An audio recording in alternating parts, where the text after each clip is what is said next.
Welcome back to another episode of The Daily Dope. I'm your host, Jean-Paul, bringing you that daily dose of knowledge and experience share. Today, we're talking about giving back. Giving back.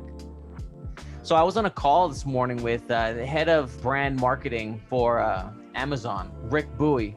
And Rick is a cool guy. So Rick Bowie, he puts out a calendar where you could book time with him for half an hour. Once a month, he does this and talk about anything you want. A lot of people usually talk to him about Amazon and how it is to grow a business and be a part of that huge team on that rocket ship. You know, we like to say on that rocket ship. So today was a good call with him, and I asked him a few business questions in our first call, and this was my second call with him. So I just kind of asked him, like, you know, what was the most memorable guest? And then he got into about who he really connected with, someone who would probably never have talked to and heard his story. So learned a lot from a different perspective, a guy who's just total different in most ways of his life, where he lives, color of his skin, everything. So it was really good to hear his perspective. And Rick, I'm taking the action right now.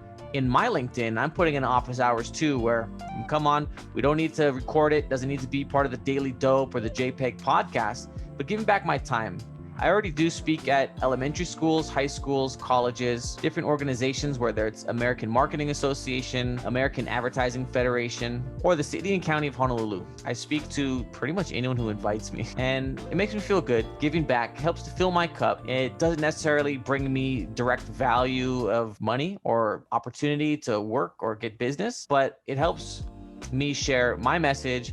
Of course, it helps me build my brand too, that, hey, I'm a guy that is going to give back to the community. I'm an Eagle Scout. All four of us Gedeon brothers are Eagle Scouts. So community service has always been in our blood. You know, my dad's a Rotarian. We've always helped on service projects and Rotary Club events and initiatives in the community. So it's part of us. And I invite anyone who wants to click that link and join me, just talk, put office hours out, half an hour a month. So giving back. One thing we've learned right now, even if we are keeping socially distanced, I know I am, there's one thing we can give back is our time and our experience. And as I've grown in my journey through business, from very beginner to 21 years now in the game, and I've seen a lot of things, and sometimes I think it's common knowledge, like everyone has these experiences or knows what I know. And as I talk to some of my friends who are just starting out in business, because that's really my focus, I'll mention some things or I'll show them things and they'll be like, oh, I didn't know. Wow, you know so much. And I'm looking at other guys I talk to. I'm like, wow, you guys know so much, you know? So there's just different levels to this game. And I'm at a point in my life where I don't mind sharing some of the experience I've had, because I can actually speak from real experience, wins, losses, and education that I've learned and pass on. So today's phrase is about giving back. Lend out that hand, that olive branch. And I hope you guys enjoyed this episode. Thank you.